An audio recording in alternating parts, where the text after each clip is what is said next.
Back with more customization on the Swan SW1664 16 holder. Wonderful harmonica. I think I paid $56 and so many cents, including shipping.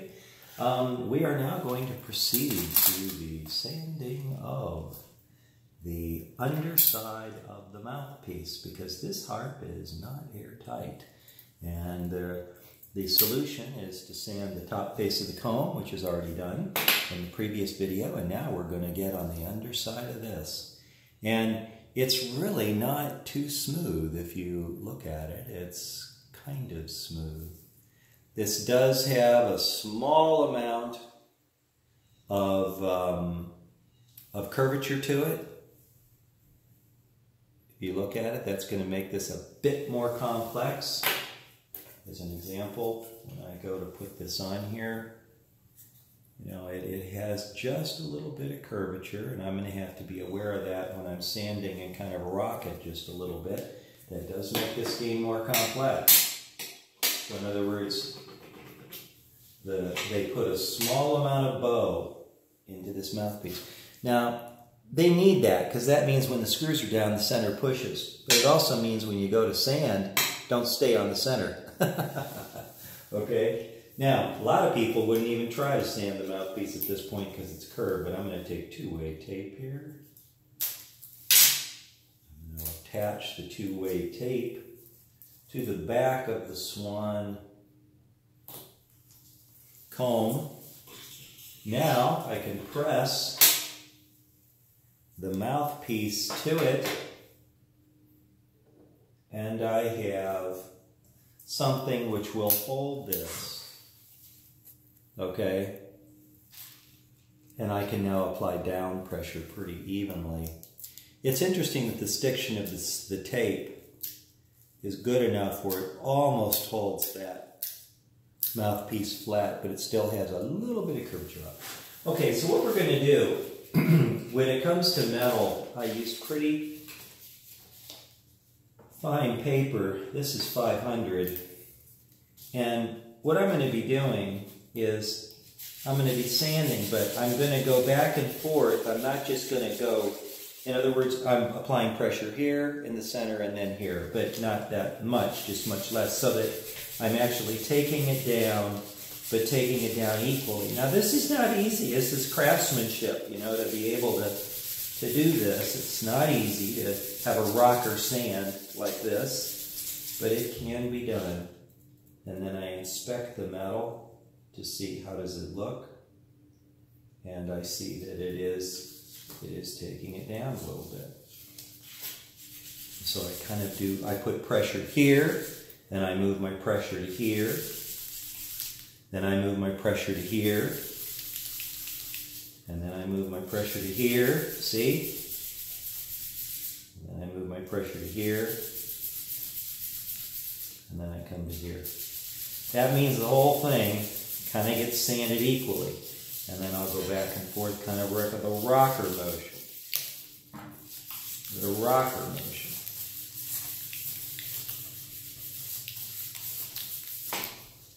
And we'll take a look and see what we're doing here.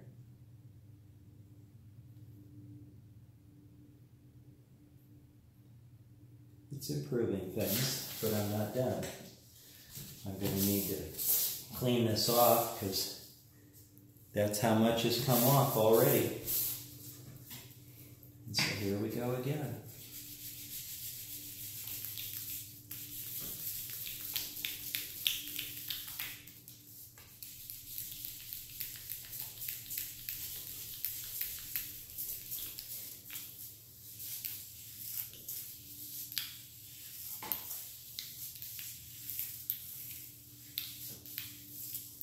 You can see the darkness on the paper where we're sanding.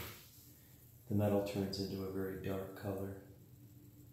I'm trying to see, is this flat yet? Well, this side's not, but that part is kind of. So I can come spend a little bit more time here. Being careful to rock from front to back a little bit so that everybody gets some taken off. You can always look at your sandpaper to see what's coming off. Is this as precise as if you had a shop that had equipment to do this, you know, another way? No, and you can see it, we just let loose off that, but I don't think that's a big problem. I'll just put it on again. And now I'm starting to see signs of the smoothness on the metal, very uniform smoothness along the bottom, which is showing me that the metal is smoothing up. I'm going to keep going because it doesn't really look done to me yet. It's not soup yet. So I'm going to come here, compress this back down, and take another shot. I take the whole thing down. Even though there's one area I want to work right now, I work the whole area, the whole length, so that I keep it. And I'm rocking it from front to back a little bit to make sure that all these areas are cool. That's a good sand. Having a little trouble with the stiction on the tape, I could put a second layer on. What the second layer will do is give a little bit more flexibility to the tape, and it can kind of change its shape a little bit more to stick more successfully to the mouthpiece. It doesn't really have a cost, I mean, in terms of more than, you know, how much tape I'm using, so I can go ahead and stick it, and because there's two layers, it'll stick just a little better. Okay, come here for my final. And we're just gonna, you can see it slides easier.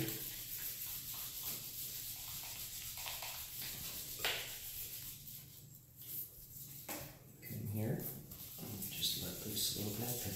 Two-way tape, it's very critical, otherwise you couldn't keep the two stuck together to do the sanding. So I go to the back, and then I come to the center, and come up here. And say it's kind of like a mirror now, all the way along. Clean, clean, clean. See if I can get a nice shot for you. You can see. I want to show you. See? Uniform and smooth.